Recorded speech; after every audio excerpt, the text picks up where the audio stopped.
You're tuned in to RX Radio. That's a weird thing with you. You're like the perfect mix of old school and new school. I can always tell when a guy's being filmed. He absolutely fucking hates being filmed. This plant's going to bug the fuck out of me the entire time. Love it. Yeah, to be fair, that's how we roll with it, mate. Bit of a mixture of old school and new school. That's definitely a good description, mate, to be honest. Was that a difficult thing to bridge? Like, because I see every British bodybuilder like their own reincarnation of Dorian Yates. Like, there's no difference. There's no only time. Like, it would either be you or Jimmy or Jordan. It's if you guys were around 30 years ago, you guys would all just be Dorian Yates. And if Dorian Yates was around today, he would just be one of you. Well, not quite on that level, but I think there's definitely still a big gap, especially in England, where you've got the guys that are just, simple bro science, like this is what you've got to do, and that's how it rolls. But for me, if you want to progress, if you want to get to the next level without being a genetic elite, you need a mixture of both. Otherwise, you're just going to spin wheels. And maybe this is just an outsider's perspective, but I feel like in the States, in Canada, in even in Australia to a certain degree, like there is a clear divide at the top of those who are, more critical in the way they think, more cerebral in their thought process, more maybe health driven, more systematic at the top. And then like the bro science crowd, like US, Australia, Canada, there's a pretty, there's a 50-50 split. From an outsider in the UK, I feel like you guys, at the concentration of guys at the top, seem to have it the most figured out. Like, it's as if you guys just drowned out bro science with like actual work ethic and actual science more than any other concentration of bodybuilders in the world. I feel like the current state of British bodybuilding is the most formidable per capita, whether from coaching or a competitor standpoint. Like, you guys have a bit of a Mount Rushmore going on right now that seems to be far and above the world standard. Yeah, I love that. And I definitely do agree. I think, especially a couple of years ago for me, it came to a point where we got access to a lot more information. We got access to a lot more data that just makes sense. So it wasn't just based off, this is what he's done all these years.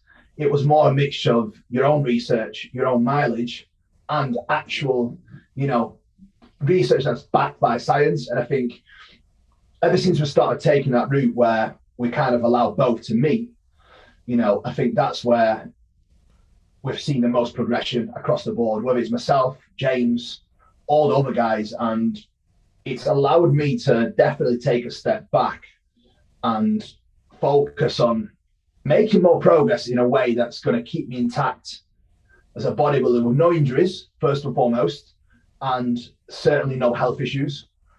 And I think that's the main objective right now. I think the guys that are still stuck in the bro science days, they're the guys that generally make the mistakes that leave them either broken in the gym or broken outside of the gym as well, with the approaches they do have across the board. You're frustratingly young to have such a good perspective on all of this. Like, and not because I want to get into like the business side of things, which I think is something that you should be revered from. Like, your gyms are insane and your plans are even crazier. But how long into this? Because you're at a point now where, I know people that don't start bodybuilding until you're 27, 28? 27 now, 27. 27. Just 27. Yeah. Fucking crazy. When did the tide start to shift for you? I did bro science stuff when I started, and I was able to, over the course of a few years, try and sort out a better path. How quick into your bodybuilding career, maybe not even career, but into you training, did you start to parse out sort of the wheat from the chaff, like the good science from like the, I don't know about this? Well, when I turned 23, I think after 2017, after that, to be honest, during the 2017 prep, when I started getting more access to, the better knowledge kind of things through the internet, and started getting to speak to certain individuals that just knew a little bit more than others, that's when a tide turned for me, especially after in 2017, after a world-renowned coach, let's just say that, offered me some help, and the protocols were just retarded. Like, it was fucking stupid. Like, if I did that shit, I would either end up dead or I would have killed someone. It was that fucking stupid. And back then, I was only 23 years old. I was doing the junior British finals. Back in them days, it was UKBFF, where it still meant something. That was the last year. That was actually the year when James won his pro card. And obviously, I was doing my own prep, and I was happy with my own prep. Obviously, this person was like, trying to step in and, trying to help. And as soon as I seen the protocol sent through, I was like, fuck this shit. That's obviously when I started doing a lot more of my own research as to what can I do to be better? What can I do to, do things in a better way? That was more like a turning point for me, where I realized that there's so much more information out there that's going to allow me to be much better as a bodybuilder and as a coach. Because obviously, from a coaching standpoint as well, I was already coaching like full time for 2-3 years. So I started coaching really early as well with the bodybuilders. So for me, that was definitely a big turning point. And ever since then, it just got better and better just through certain things that we could actually get access to right now. Was back then, even then, like years before that, all we'd get is, Muscular Development magazine, and that's it. We'd get nothing that we do get now. Like, even your courses, like the prescript that you do now, like anyone can do that at home. Back then, there was fuck all like that, mate. There was nothing that we could get access to get real knowledge through anything. What do you attribute that to? Because I think most 23-year-olds, if put in that situation where like a prominent, and you're fucking telling me who this coach is after, by the way, but most 23-year-olds, especially, I mean, I see it still, when, they're on the come up, they get attention from bigger coaches looking to maybe latch on to like a rising star in the industry. Most 23-year-olds wouldn't have the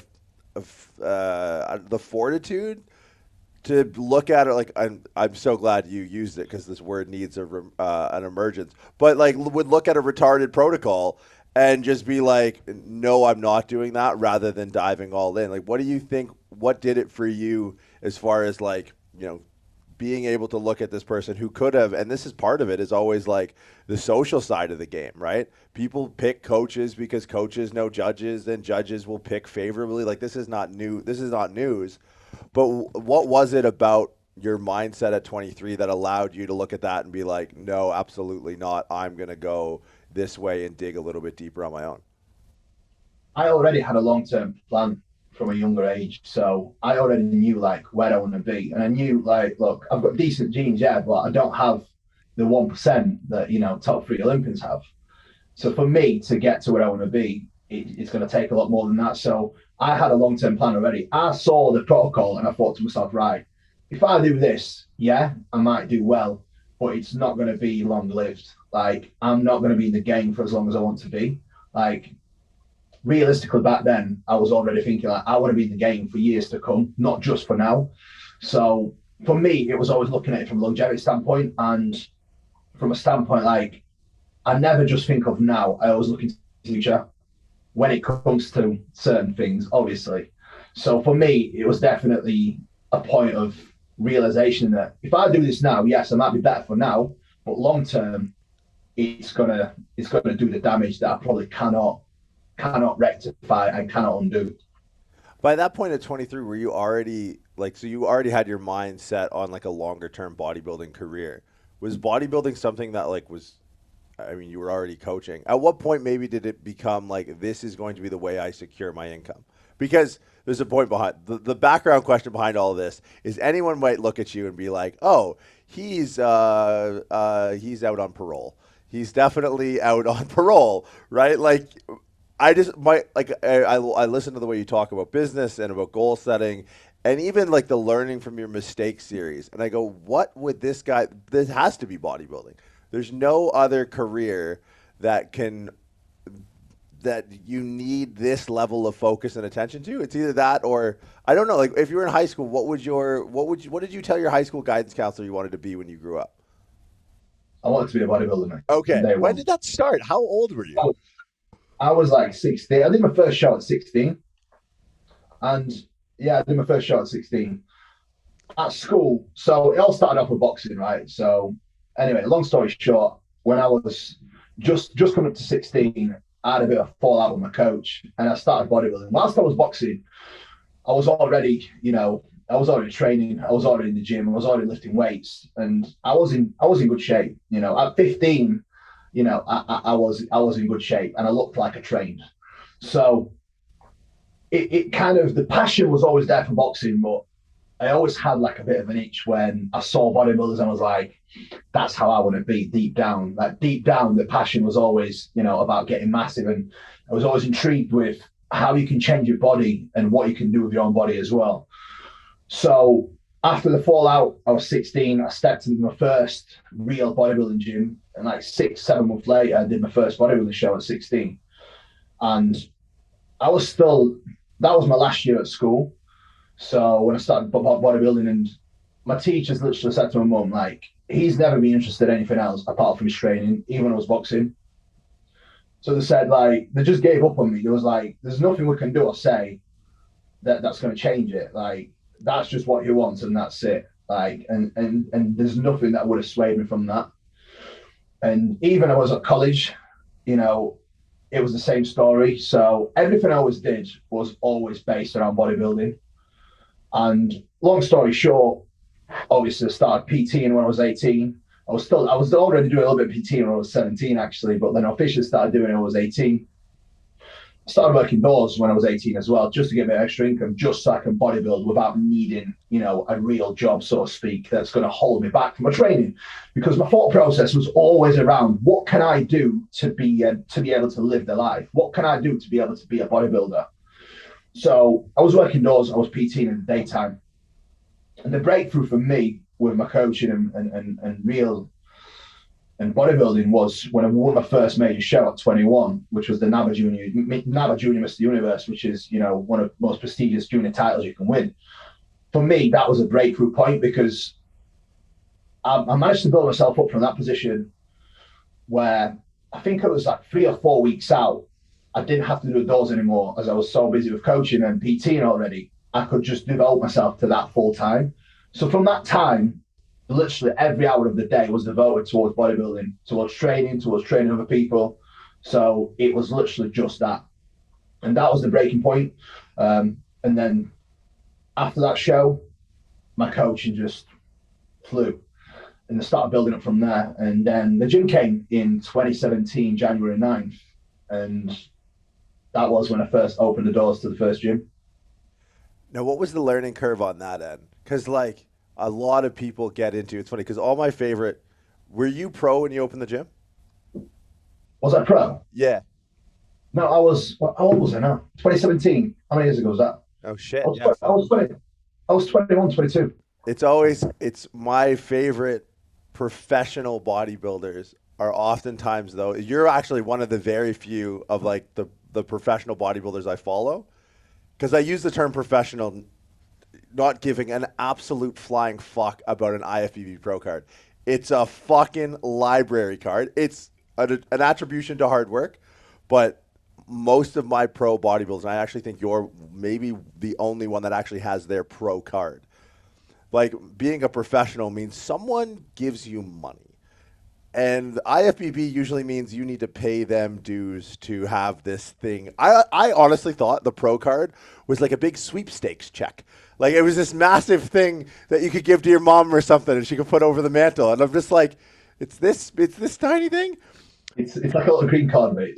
How was the learning curve of opening your own gym? That had to have been a fucking nightmare. It was hard. And the biggest real part was trusting the wrong people. That was like the biggest and the worst part, because back then, obviously, I got into business with a few other guys, and especially one of them kind of sold a dream to us. Basically gave us all these fancy figures saying we're going to be earning this much, and it was just all bullshit. He did not have a fucking clue. He knew just as much as us, so basically he knew fuck all. But regardless, the gym was in my hometown. I was never a person that was hated. So I was pretty liked, you know, amongst many. Some people didn't like me, a bit like Marmite. Some people love me, some people, you know, don't. But, you know, anyway, we made the gym a success. But the biggest learning curve really was not to trust certain individuals. Like, you have to really take your time and vet people at times, because, you know, it was definitely a massive roller coaster. Like, we did not have a clue what we was doing. Like, I had a few contacts for gym equipment, and that was a ball ache. Like, we had a very limited budget as well. And, you know, the gym that we actually initially opened with, the budget was pretty fucking small, and the facility was already quite big. So a lot of the work we had to do was like done through all my friends. But it was definitely a bit of a roller coaster, to be honest. It was hard to get it going, and then it really did turn out quite a decent success. But it did take a lot of work. And that was the actual year where I didn't actually compete. Was it 2016? It was actually 2016 when I started building the gym. 2016 I started building the gym, and that was the year when I was 21 turning 22. And that was literally just about towards that. I was still bodybuilding. I was still, you know, focused on business. I had a lot of people competing that year. So it was a bit of a mad year for me. And the biggest learning curve is the discipline and just slogging it out. Like, you know, for me, no matter how bad shit it gets, you know, you've just got to keep going, because a lot of times I could have just gave up and be like, fuck this, because, you know, there was a lot of pressure, which that's the one thing I never really feel anymore. Like, I never feel pressure from anything, because of like the process that I've been through have almost got me to a point where it's like, no matter what happens, I can just keep going. I don't really feel pressured, because I just know that, you know, if I just take one day at a time, no matter what it is, I can just get it done. When were you able to start doing both simultaneously again? Like, if that year was building the gym, still training like a bodybuilder, when did it kind of get to a point where it's like the gym is stable, you're now like, okay, you know, because I feel like watching as just a fan, you're never, because it's like the second you get comfortable, you're like, I know, I'm going to open another gym. It's like, Kuba, fuck, man, live off the interest, dude. Like, what are you doing? So I think first thing you need to mention, it's like, for me, it's never like reaching the goal. Like, reaching goal means nothing. Like, when I'm like, I'll give you an example, right? When I'm on a pro card, it's going to sound weird and it's going to sound odd. It meant nothing. When I opened the gym, right, it was my childhood dream to own a gym. When I actually opened the doors, I felt nothing. But the only time I actually felt something was leading up to it, when I was putting the work towards it. Does that make sense? Yeah, dude, I 100% get it. It's never really about achieving the goal. It's about what I'm doing to get there. Same with prep. Like, competing means nothing to me. Like, I step on stage, but I don't feel anything. But what means something to me is the prep. Like, what am I doing to get better? And this is the reason why I'm okay with the bodybuilding side, because it's the same off season. People don't like off season because they're not competing, because they just like competing. I don't fucking like competing. I like bodybuilding. I like progress. I like moving forward. And it was the same with the gym. So we was building the gym through 2016 start. And I think that the work started in like September. We opened the doors September, October. Yeah. We opened the doors January 9th, 2017. And that was the year when I was like, right, I'm getting back on fucking stage. And that year, I'll tell you another story, man. You'll fucking, yeah. This is the first podcast I actually spoke about it. So I'll speak about it on here. Yeah. So 2017 was the year when I got back on stage, and 2017 was the year when we opened the gym. And that was my last year as a junior in UKBFF, because I was turning 23 that year. So I thought, right, I'm going to get in shape, do the show in July, which was the Leeds qualifier for British finals, which was like September or whatever it was. So I did a qualifier, and I got in pretty decent shape. I was like 100 kilo on stage, but I was, still quite far off, but I was big for a junior, so I smoked them. I think that was 6 or 7 weeks out from the finals I had left. 4 weeks after, there was another qualifier at Leicester. So I did the heavyweight class. By then, I came down to like 96 kilo. I was in very good shape. I was lean, and actually won the heavyweights. So that was like another like, right, I won the heavyweight. So does that mean I can do both classes at finals? The judge went, well, yeah, you've qualified in both. So you can do both as a separate competitor. So, I was like, right, get stuck back into prep. And I got into a bit of trouble. Like around here, it's a little bit cliquey. You've got some, rude boys around Sheffield and all that. But anyway, I got into a bit of trouble for my own stupid doing. I was young, I was naive, I was stupid, I should have never got, into trouble, but I did with certain individuals. And I ended up getting stabbed at 3 weeks out from a comp. And then, I cracked on my prep. I got stabbed on like Friday afternoon. Saturday morning, I was back on Stairmaster doing my cardio. I didn't eat anything off plan. Sunday, I was training pull with stitches in my arm. I was bleeding all over the gym and I was training pull. So anyway, I still managed to do the show. I didn't really tell anyone. I pretty much, wasn't able to train my left arm that much. I was able to do a little bit because obviously I had stitches in it. So my left arm was slightly smaller than the right, but that wasn't really an issue. But anyway, they're doing the show in 2017, and then I won both juniors and heavyweights. But James Hollins then obviously won his pro card that year, which was fucking amazing. But yeah, like for me, it's never really about the goal. It's always about the journey. Like the shit that I've had in past, and like the shit I've had pop up, whether it was in prep, whether it was just in personal life, like it's molded me into a person where no matter what can happen, mate, if I've got my eyes set on something, I'll just fucking continue grinding. I'll continue going, and I'll do it, whatever it is. When did the awareness? Because I think it's like not a lot of people. I think it's actually really rare, but there are successful people seem to be like that, where it's like they open the gym to their childhood dream, and it's just like wah wah wah.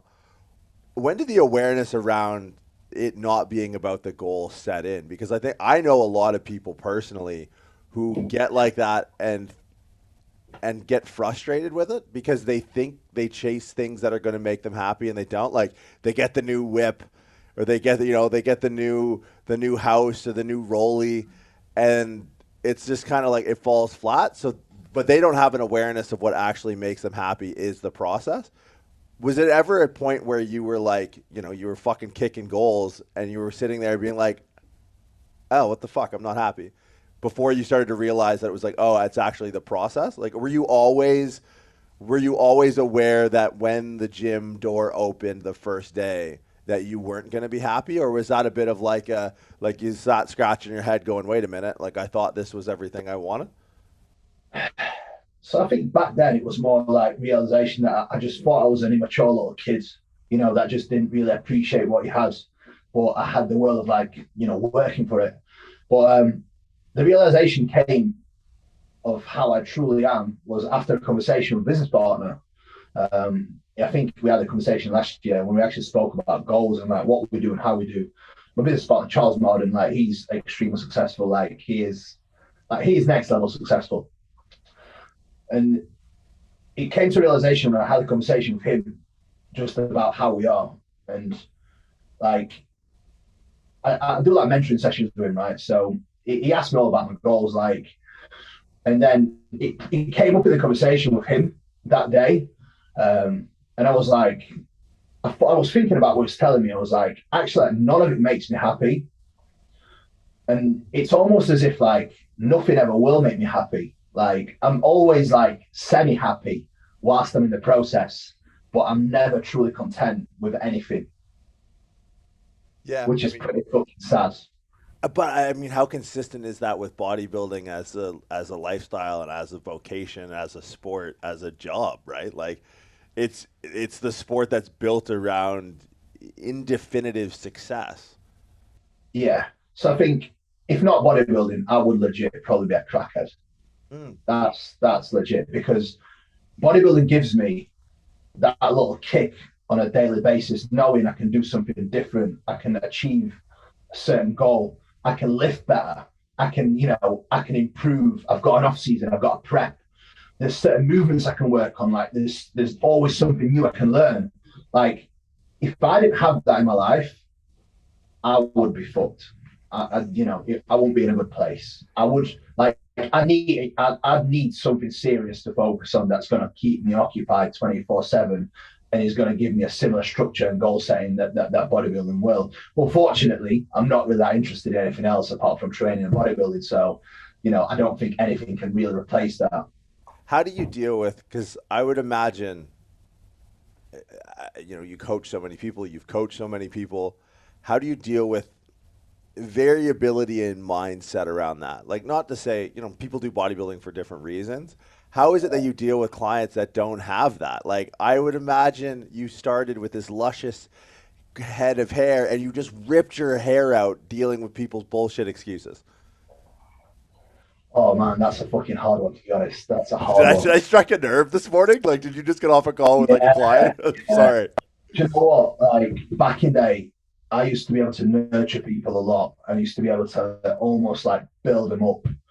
But right now, like, I specifically say I want to work with people that fucking want it. If you don't want it, there's other coaches that work for me under my brand that you can work with. For lifestyle coaches, or you can work with Meg. Like, Meg's a fantastic coach, but she's specific because Meg actually used to be a teacher. So she's great at nurturing people. So she's great at these individuals that, need that. But for me, I find it hard to deal with right now. For me, it's more of a conversation like, look, like, you either sort your shit out or you're done, because, that's not how it rolls. Like, if you truly want this, there should be nothing really stepping in your way, because I can't really relate to that. And the deeper I get into the coaching, the deeper I get into a bodybuilding, like, I can't relate to people that aren't all in with this shit. But the ones that are all in, it doesn't feel like work for me. This is why I love it. This is why I still do it. Like, it's just so hard for me at the moment to be able to relate to these people, because I just feel like when I get these individuals, I've got nothing in common with them anymore. Because the deeper I get into my process, the more like locked in I am into what I do.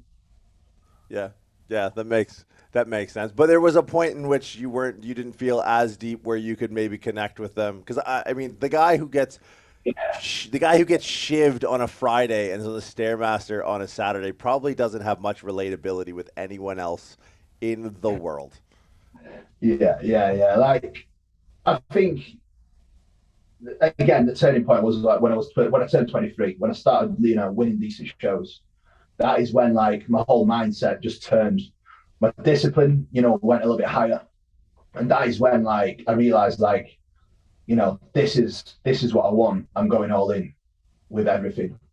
And before that, I wasn't quite as committed. I wasn't quite as super on it as I was. Like, don't get me wrong, I was always there.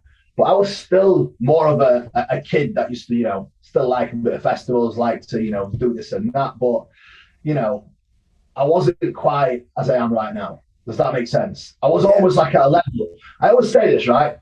When people come to work with me as well, it's like a stepping stone. You can't reach the level that I'm at, for example, with my commitment, without being up here. So it's almost like you build yourself up towards it. And the higher you get, the more locked in you get. The higher you get, the more disciplined you get. The higher you get, the stronger your mindset gets. Do you feel like you'll look back at yourself in 5 years the way you look back at yourself when you were 23 or pre-23? Like, do you feel like 5 years from now, 4 years from now, you'll look back and be like, I wasn't really that dedicated? Do you feel like that trend will just continue? Like, you're only going to get more disciplined, more structured, that you'll look back on this conversation as like a moment in time and be like, this guy doesn't have any idea? I don't know. There's not much more like regiment and structure I can get, to be honest. Like, every single day is literally like clockwork right now. So what struck up the conversation for this podcast was you had put up your morning, and it was like client check-ins 6 to 8, and then like meal 1, study for like 2 hours, and then go train. And I was just like, that's my guy right there. Yeah, every day's the same, man. Every day's the same. I've got allocated times for everything. So right now, my day starts at pretty much 5:15. So 5:15, I'm jumping out of bed. First things first, take my pictures, get my check-in done, weigh myself, have my morning supplements, get straight on my work phone, start doing check-ins, get on my treadmill, 20 minutes treadmill, take the dog out, 15 minutes, get back, get on computer, get 30 minutes check-ins done, downstairs, meal 1, back to work, 2.5 hours, meal 2, 10-minute walk again straight after meal 2. And then my work's pretty much wrapped up by 11 o'clock. Then 11 o'clock till 12, I generally dig into either. I'm going through John Jewett's University at the moment. That's really, really cool. That's really cool. So I'm going through that at the moment. But generally, that's how the day looks every single day, you know. And then on the weekends, I don't actually check in. So on weekends, you know, if there's any other bits that I need to do, whether it's podcasts, whether it's other shit, I do that generally. So like today, I've got a podcast with yourself at 12, and then I've got like an online seminar at 4 o'clock on ped escalation as well. So, you know, that's pretty much how my days are structured. But the thing is, Jordan, like, I have conversations with people, they're like, do you not feel like you'll get burnt out? I'm like, how the fuck can I get burnt out doing the shit that actually gives me happiness? Like, how? Do you know what I mean? Like, I'm doing this because I fucking like it. Like, I'm not doing this because I'm forced to do it. If I didn't like it, I'd be doing other shit. I'd be fucking fishing or doing whatever. Yeah. You know, so that's pretty much how my days look. And do you know what, Jordan? Like, in the past, the only thing that let me down was my structure and routine. I wasn't as regimented. I wasn't as structured in my days. And I feel like that's what lacked a lot of productivity. Like, I will never live a different way again. Like, my bedtime is fucking 9:15, 9:30, don't matter fucking what. Like, I'm getting married with Meg 11th of December this year. And I'm telling you now, day of my fucking wedding, I will be in bed at 9:30, probably smashing her. But then, you know, we will be going to sleep. Like, I will not be entertaining anyone past my fucking time, you know. So, and you know what? Like, I'm happy. I'm much happier living like this as well. Because the only time I used to get down, I used to feel like shit, like, personally, like inside, I used to feel like shit, was when my days wasn't as regimented, when I wasn't as disciplined, when I wasn't doing so much shit. Like, the only time I'm unhappy is when I'm not cracking on with shit. That's the only time when I'm miserable. What, and maybe the answer is it never happens, but like, I mean, I'm somewhat of an early riser myself, but like, what do you do? Do you have days when the alarm clock goes off at quarter after 5 and you're just like, fuck? Bro, every off season. Really? When you get heavy, man, it's hard. It's fucking hard when you get heavy. I've never been not heavy. I've never been in shape. My whole life, it's like I'm Bane. It's like I was born in the darkness. You've only adopted it for an off season. I've been fat this entire time. Well, like, as soon as you drag your ass out of bed, for me, as soon as I drag my ass out of bed, I'm good to go. It's just, it might take me a little bit longer to get going sometimes, you know. Are you a negative self-talk or a positive self-talk guy? Negative, no, because that just dragged me down. Really? Like, if I have a hard day, like other day, you know, prep, I'm 5 weeks out. I had a bit of a hard day, but like, I got in my garage. I've got a little cardio room in my garage, and I just thought to myself, like, shut the fuck up. Like, you're privileged to do this. Like, you're lucky to be able to fucking live your dream, because that's what I'm doing right now. Like, I'm fucking living my dream. So like, no matter how hard this fucking shit gets, like, I am gonna fucking embrace it, because it's not going to last forever. Like, I'm not going to be competing forever. So I better fucking cherish every day of doing what I do. I'm going to bodybuild forever, but fact of the matter is, I'm not going to be a competitive bodybuilder for the rest of my life. You know, it's short-lived. You know, I might compete for the next fucking 10, 12, 13 years. But, you know, relatively, generally, when you get after 40, you start going downhill. And, you know, I've already said it. When I start going downhill, that's when I stop competing. Yeah, it's a good awareness. The number of times in a day that I call myself a pussy and then do something I didn't want to do. 100%. That's what gets. That's my negative self-talk in the morning. It's like 5, 6. Listen, that's not negative. That's not negative. That's not negative self-talk. No. Oh, okay. All right. We're on the same page then. Like, even between sets, now it's changed over the years, where it's like I used to kind of be hyped, and now I'm just like, don't be a bitch. Yeah.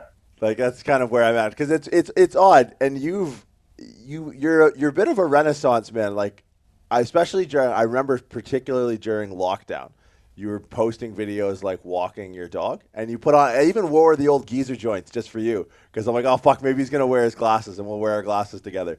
But like, you have somewhat of like a cerebral thought process. Like, you're not. So Ben Pekulski is in town, and we're gonna train a little bit later today. He's too far. he's fucking crazy. Like, he's way too, like, I'm going to go barefoot and all this crunchy granola shit, where you got a little bit of that spice in there.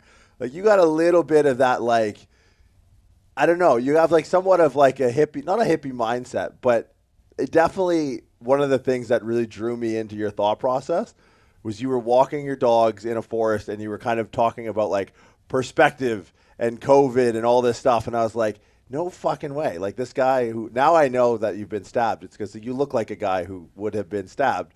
It's like, that is it's such a weird package to see. Like, how much time do you devote to that side of things? Like, are there books that you read? Are there, like, meditations that you do? How much time do you have allocated in that day understanding, like, hey, you know, in order to push this thing along, I might have to take a half second or I might have to take a half step back? What with my life, in order to, like, keep going? Like, what's the question? Like, my question is, like, do you allocate time for you? Like, all the hours in the day seem, not that, like, you know, training isn't time for you, but, like, do you allocate time for nothing? Nothing. No, that's the only time I'm fucking miserable when I'm doing nothing. Really? Yeah, like, when I do nothing, that's when I'm miserable. Like, if I'm doing something, I'm happy. If I'm just sat there bored or doing nothing, like literally nothing, I'm not happy. Like, would reading a book or something like that count? Like, I think nothing. Like, reading a book to me is like doing nothing. So like listening, I prefer audio casts, to be honest. I do that every day anyway. So that's like my study time. So my study time, that's like, I understand what you mean now. I understand what you mean now. So, like, my study time, obviously learning about the shit that I love, that's my time. That's that's my downtime almost. But what's the breadth in topics? Like, you think too broadly to just be sitting around listening to John Jewett talk about John Jewett things, like drug deployment and crazy biochemistry John shit. Yeah. But, like, what do you listen to? Like, what do you listen to outside of fitness and training? Outside of fitness training?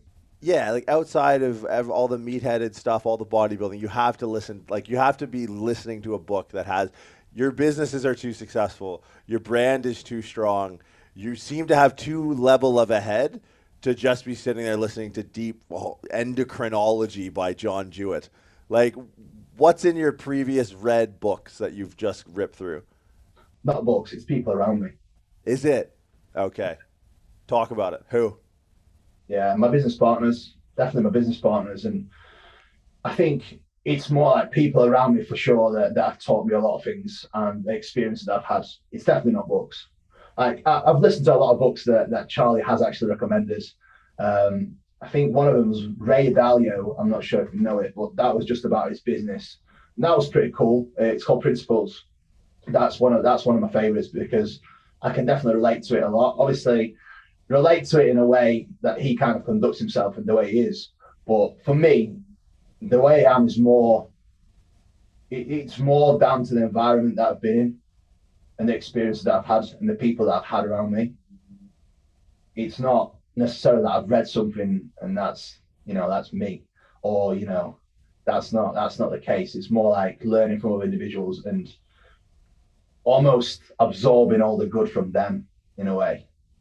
Yeah. Oh, I mean, it's such a rare answer, right? Because I think a lot of people pass off their own wisdom as something they just read in a book rather than, like, experience. Nah, it's I feel like I'm more molded into who I am through the shit that I've been through and through the people that I had around me.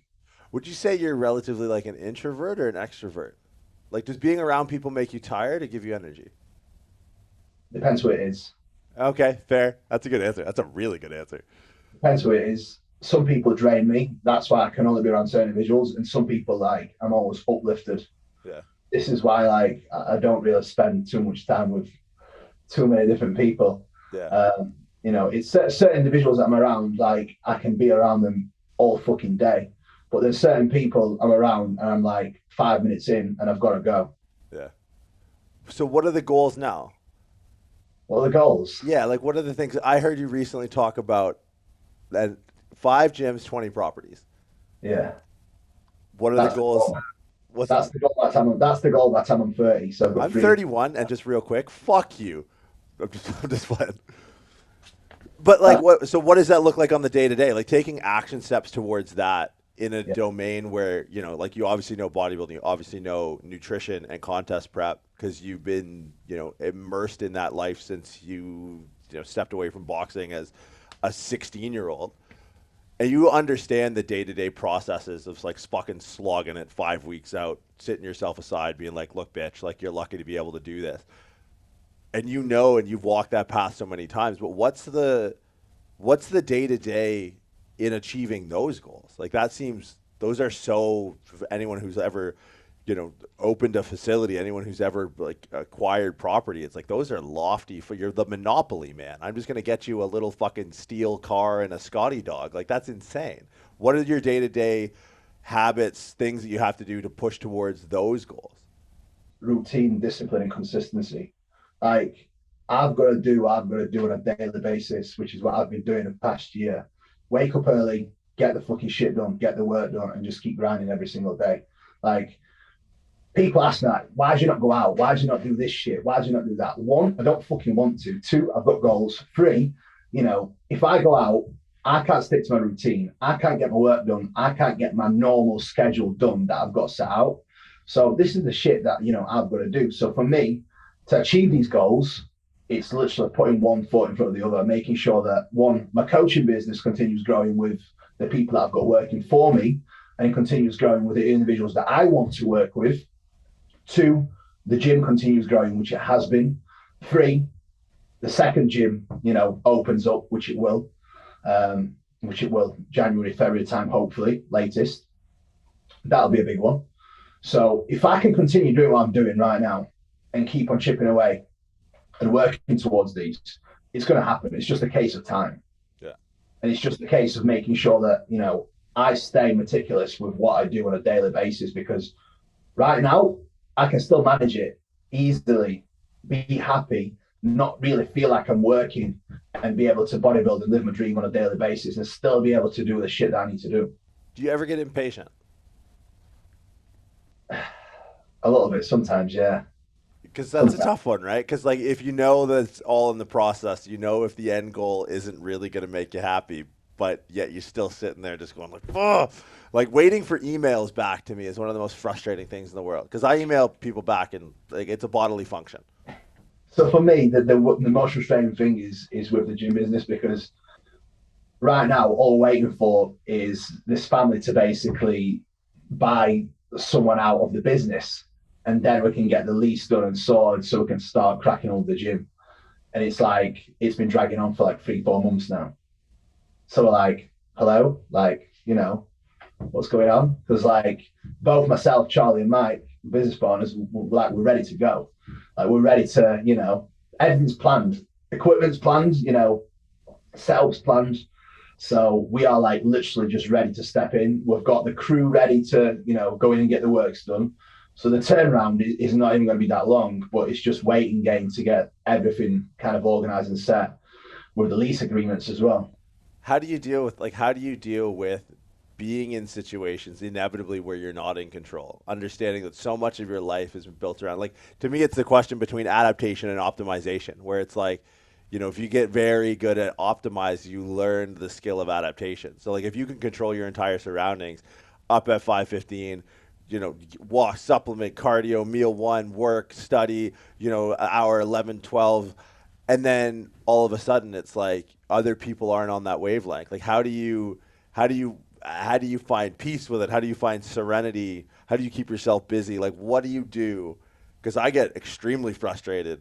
Like I'd be like, oh, so there's a family that needs to do something. It's like, what if we killed everyone in the family? Would that speed things up quick? Can I just go burn their house down? Yeah. I had a similar conversation last night with my girlfriend. I'm like, yeah, no, I $2,000 and this problem goes away. She's like, what? It's like, there's a Hell's Angels. It's fine. We'll take care of it. I was like, we're either going to have this conversation or we're going to get something like, or we're not. Like, if we're going to talk about it, I'm going to have a problem in a solution. Like, how do you deal with, I don't know, there's so many questions that spin off this because I feel like you're just a better version of me. So I'm just out of my own curiosity because it's like, how do you deal with cases where things are out of your control? And from like maybe a business sense, but how do you deal with other people's emotion? That's maybe a second question. I don't even think about it now. I don't give it time of day, because if I did, I would end up boiling up every single day. So I just focus on the shit that's right in front of me, what I can control, what I can do about it. As long as I can, do what I need to do, I just crack on. Because if the more I think about other people and what they can and can't do, the worse, the worse it gets for me. So for me, it's like, right, this geezer's taking the piss. So I'll just let my business partner deal with it. He's he's very good with pestering people and getting them to, move forward. So it's more like delegation with stuff like that. I don't really, for me, if I was dealing with that, I would be very impatient. It would not be my forte. So I leave that to people that, know how to deal with it, because that's just not me. Now, there must have been a point where you didn't have that luxury, though, right? Like, there must have been a point where, you've grown yourself to be like a trustworthy business partner, someone with like a proven proof of concept. There had to have been days, and this is the hard intersection I find, is like those days where you're met with these times where you can't delegate. There was a lot of fallouts. There was a lot of fallouts, and there was a lot of arguments. A lot of arguments. For the better, though.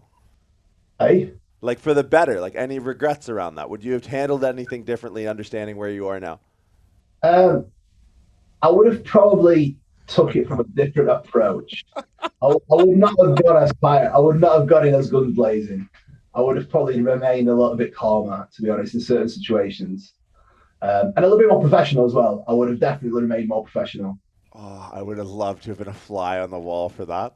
It wasn't pretty, mate. Oh, and a short list of people that I would be absolutely terrified to see pissed off. Like, you're very high up that list. The fact, too, I had no idea you had a boxing background. The fact that you can also throw hands is infinitely more, because bodybuilders look big and scary. Like, Frank McGrath is probably, oh, he's fucking way too early for Frank, but he saunters around this place like he owns it, because he does own part of it. And he's got the throat blasted now. He's got the hands covered. He's got all the tattoos. Soft as baby shit. Frank McGrath is like he'd be the one guy I want to meet in a dark alley. You? That's one thing I'll do when I retire from bodybuilding. I'll definitely fight again. Really? Yeah, 100%. 100%. Interesting. Because why do you know that so forthrightly? Because I'll need something competitive. Even when I'm done with competitive bodybuilding, I'll need to do something competitive. 100%. Do you ever think business will be that? I feel like you're in a really interesting place where, no? 5 gyms, 20 properties. Business isn't competitive. It's just, you just do it. It's like, it's not as if, you're challenging someone. You're not challenging yourself in business. You just do it. It's a byproduct of your work. So business, what you achieve in business, it's a byproduct of your daily grind. It's not really, you're not challenging yourself truly. Or you're not challenging another person either. That's such an interesting perspective, because I find more challenge in the business side of things than I think I find in anything else. Like, it's the most difficult thing for me to overcome. Like, achieving something in business, albeit like I'm very similar to you. Like, when something gets built or something gets done, I'm like, oh, that didn't really do it, did it? All right, back to work. But with my business, though, it's a little bit different, because for me, the way it's always worked is the better I do at bodybuilding, the more knowledgeable I get. The better I do at competing, the better my business does. So the better I do, the better my coaching does. The better I do, the better my gym does. So it's all literally a byproduct of doing what I'm doing. So it's a little bit different for me. So the business pursuits would never scratch that itch. No, I don't think so. No. It's something that, I don't know, for me, I'm so bad at it that it's like, it's such I don't need much. Like, I don't need much to be happy. Like, the business goals are there, but the business goals are there really off the influence of my business partners. Yeah. Like, I never really even thought about that shit until I started having mentoring sessions with Charlie. Like, it's Charlie that's more engraved that shit into me, where, like, this is what we need to do. Let's fucking get after it. Let's keep working. So there'd be no like big purchase or anything. There'd be no like, other than like obviously the gyms and equipment and like, properties, but there's no like, you're not going to rock up in like an Austin Martin or anything like that. Like, you like your toys? maybe we'll see. That's more of a conversation up the line, isn't it? But one day, I'll have a decent one. Yeah, maybe. Like my business partner's got a Rolls Royce with reg plate UFX1. Phantom. Oh, he's living well. Yeah, he's got a Phantom. He's got a Ferrari. He's got loads, mate. He's got quite a few. Yeah. See, that's tough for me. Like, I thought I was someone who didn't need much until I was around people who had a lot, and then I'm just like, oh, what's this over here? He's got his own driver. He's got his own driver. Shut the fuck up. How'd you find this guy? Yeah. To be honest, mate, I've known Mike, which is obviously my other business partner, for years. And I first met Charlie in 2017 at the Ultraflex gym. And it just went on from there. I went back in. It was Meg's birthday. I was in Leeds, training at Leeds gym. And obviously I had my gym already opened. And Mike was like, how's gym doing? Because a lot of their members used to come to my gym on weekends, because Leeds and Rotherham is like 45-minute drive. So a lot of their members used to come to my gym at weekends. So they'd know of my gym because they know some of the members go. Like, how's gym going? All that. We had a conversation, and then we ended up getting to business, because they basically gave me an offer. Was like, right, you go into partnership with us, and this is what we're going to do with the gym. I was like, fuck yeah, let's fucking do it. Let's do it. So, but it's probably been the best thing that could have happened to me, because from a business standpoint, working with Charlie and Mike, it definitely put me on the right path, and it showed me how to be a mature businessman, how to act in business. It showed me a lot of ways of how I need to present myself, how I need to conduct myself in many ways as well. So my life could have gone down a different path if I didn't meet them. It could have gone, down a way different path than if I didn't meet them. So it's definitely been a good turning point. And like I said, I'll always say this: you are your own product of your environment. For me, like I said to you, it's never been about books. It's always been around the people that I've surrounded myself with. And the smaller my circle got, and the better my circle got, the better I got, the more driven I've got, the more motivated I've got, the more disciplined I've got, the more mature I've got, the smarter I've got. I'm still thick, but you know how it is. It's still getting better. So it's one of them things. And you got show said 5 weeks? Yeah. What's the show? Arnold's UK. Not the real Arnold. It's like a fake Arnold. Fake Arnold. Man, I don't know. No. You guys are bringing the fucking smoke, man. I remember Regan went out last year and he did Romania. Yeah. He did, and then Jimmy fucking ate his lunch in front of the home crowd in the UK.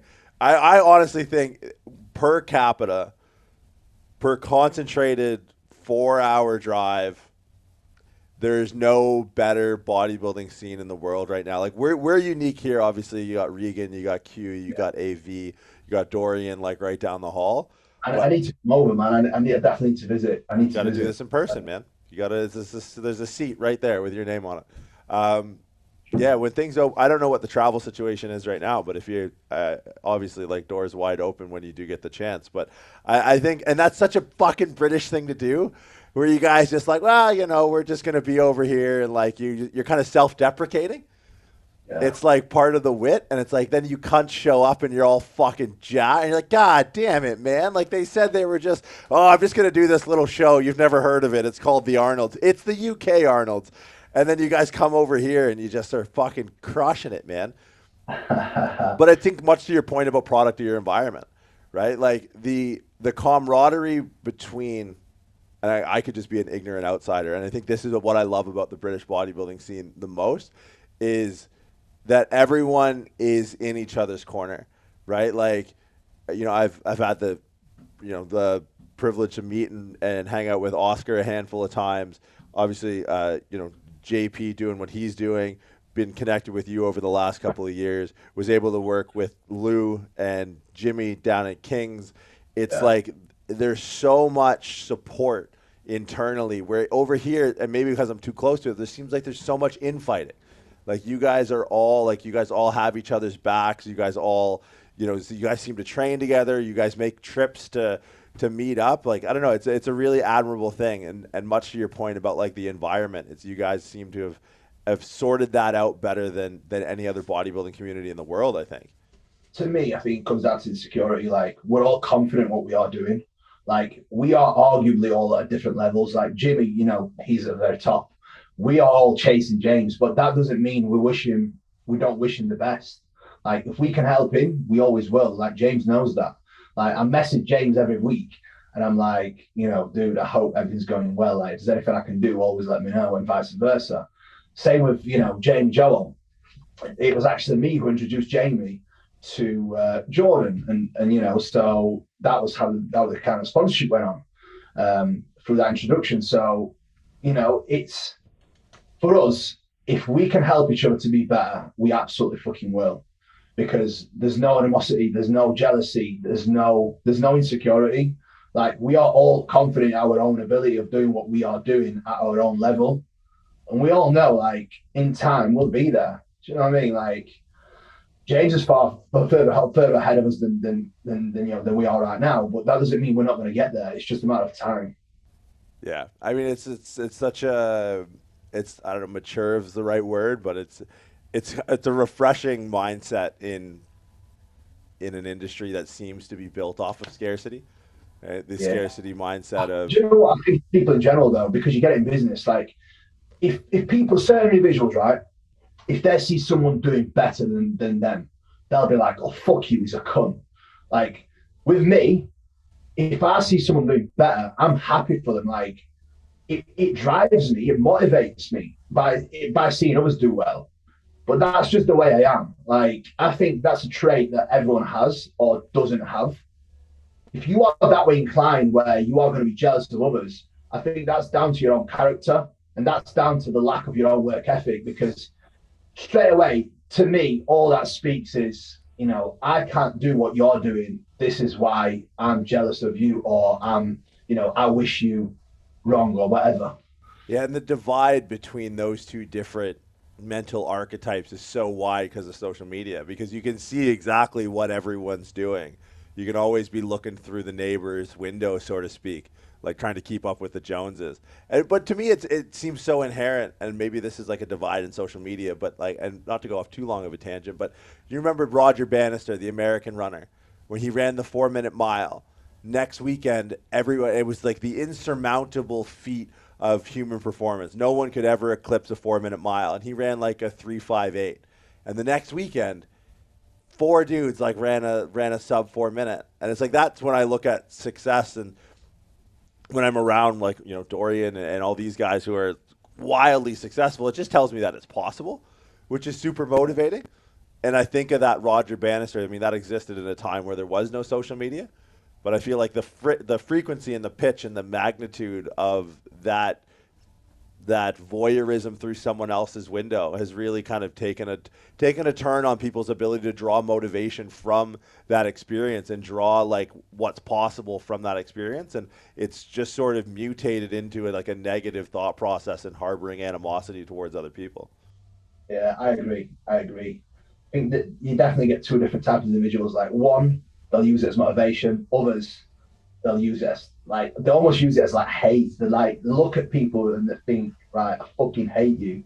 And it's quite common in England as well, but you know, they're the people that I generally don't have anything to do with anyway.